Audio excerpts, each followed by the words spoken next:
The chairman of the Economic and Financial Crimes Commission, Auwal, says public corruption was taken out of the polity. The country would fare better than many countries of the world. He stressed that transparency and accountability should be embedded in both the public and private sectors for optimal development of Nigeria. Executive Director of the Civil Society Legislative Advocacy Center, Auwal Rafsanjani, joins us now to discuss this. Thank you very much for joining us on Newsnight. Well, let's just quote the EFCC boss, Olukoyede, where he says corruption in Nigeria is systemic and entrenched, and I wonder how Nigeria is still surviving.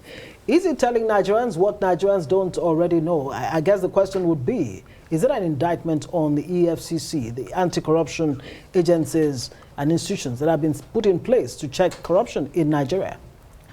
Thank you very much.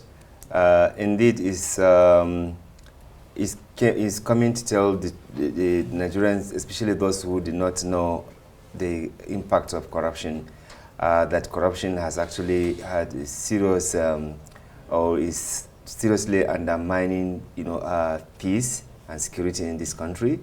As a result of corruption, you see a lot of resources that are budgeted for, to deal with insecurity are being, stolen, diverted, as you can see evidence from so many arrests that were even done, and even some of the money that, were taken outside the country.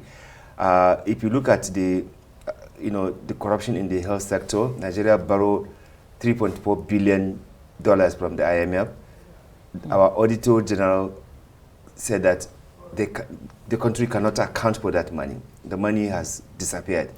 If you look at assets that have been recovered locally and internationally, you cannot give account of what those assets, where those assets are. If you look at corruption in the education sector, virtually everywhere, not to talk about election where people have to purchase election, purchase court verdict, purchase appointment.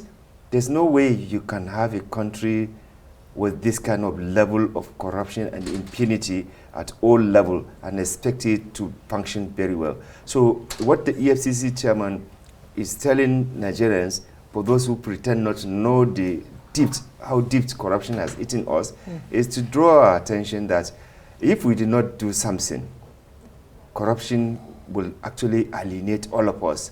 And we are seeing how it is doing that. Just he reported how, terrorists went and killed innocent women and children, and because resources have been budgeted for people to take action, it is now, insecurity is now being seen as a business.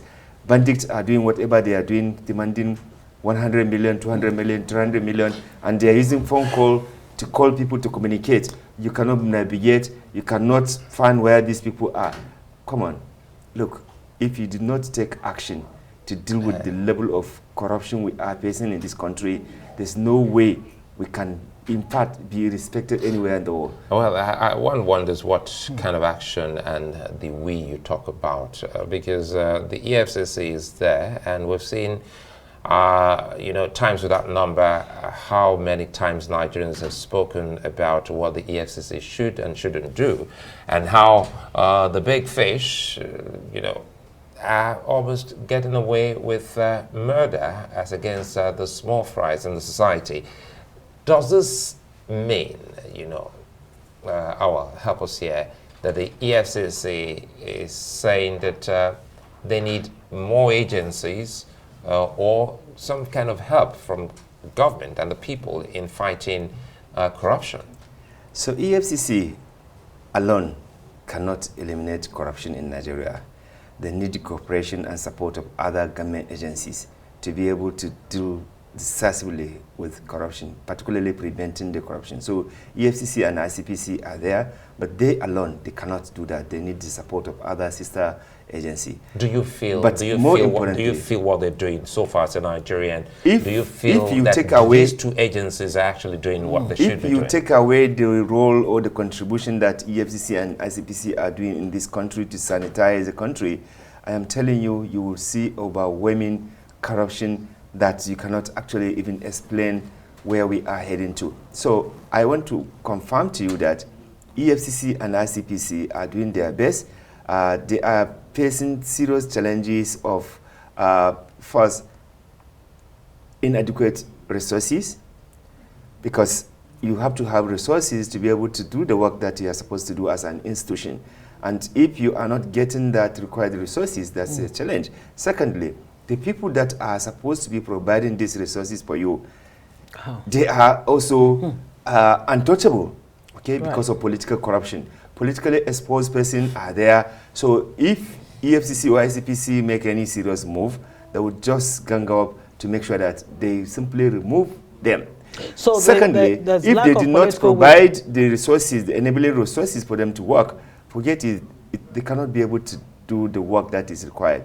Thirdly, if the public does not give the necessary support to EFCC and ICPC, it will be extremely difficult for them to work. Lastly, if other agencies, like even the judges, are not cooperating with EFCC and ICPC, they will not be able to make any progress, because they will arrest, investigate, and take them to court, and then, you know, a judge will just give them, you know, in fact, will ban EFCC or ICPC from arresting or interrogating or even questioning a suspicious or corrupt person that has been established that is a looter or she's a looter. This is the challenge that anti-corruption agencies are facing. So they need public support. They need to ensure that Nigerians are actually giving them the necessary cooperation and support, because you cannot simply, because somebody is ethnic or a religious affiliate person, and then he had committed, obviously he had committed a lot of wrongdoings, and then you come and be doing solidarity to him, or you run to court, and then the judge, as you know, shameless as he is or she is, will give perpetual order